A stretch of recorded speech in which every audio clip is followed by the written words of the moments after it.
അല്ല, ഒരുപാട് ആൾക്കാർ വന്ന് സ്നേഹത്തോടുകൂടി സംസാരിക്കുകയും എനിക്ക് വേണ്ടി ഒരുപാട് പ്രാർത്ഥിച്ചു എന്നൊക്കെ പറയുന്ന മൊമെന്റ്, അതിൽ എന്നെ ഹേർട്ട് മീൻസ് നമ്മൾ ടച്ച് ചെയ്യുന്ന പറഞ്ഞാൽ വന്ന ഉടനെ ചേർത്ത് പിടിച്ച് ഒരു അമ്മൂമ്മ വന്നിട്ട് ഉമ്മയൊക്കെയൊക്കെ ചെയ്തു.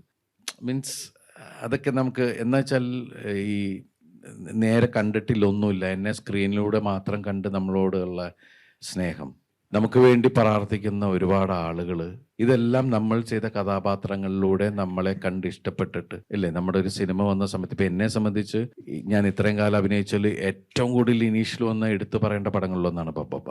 അപ്പോൾ അതിൻ്റെ ഭാഗമായിട്ട് നമ്മൾ തിയേറ്ററിൽ ചെല്ലുമ്പോൾ എല്ലാവരും, ഇപ്പം ഇന്നലെയൊക്കെ നമ്മൾ തൃശ്ശൂരൊക്കെ ചെല്ലുമ്പോൾ ഉള്ള ആവേശം, അല്ലാതെ ആദ്യത്തെ ദിവസം തന്നെ നമ്മൾ കവിതാ തിയേറ്ററിൽ ചെല്ലുമ്പോൾ അവിടുത്തെ ചെറുപ്പക്കാരും എല്ലാവരും കൂടി വന്നു. പിന്നെ ഇപ്പം അതിന് ശേഷമാണ് ഫാമിലി ഇറങ്ങി തുടങ്ങിയിരിക്കുന്നത്. അപ്പോൾ കഴിഞ്ഞ ദിവസങ്ങളിൽ തൊടുപുഴ ആശീർവാദ് സിനിമാസിൽ പോയപ്പോഴാണ് ഫാമിലിയുടെ ഇടയിൽ നിന്നാണ് ഒരു അമ്മൂമ്മ ഓടി വന്നിട്ട്, പിന്നെ അത് ഞകത്ത് നിന്നപ്പോൾ അപ്പൂപ്പിന് കുറേ പേര് അങ്ങനെയുള്ള ആളുകളൊക്കെ ആയിട്ട്. അപ്പം അതൊക്കെ വലിയ സന്തോഷം ഉണ്ടാക്കുന്ന കാര്യം തന്നെയല്ലേ, കണ്ണെപ്പോഴും നിറയുന്നല്ലേ.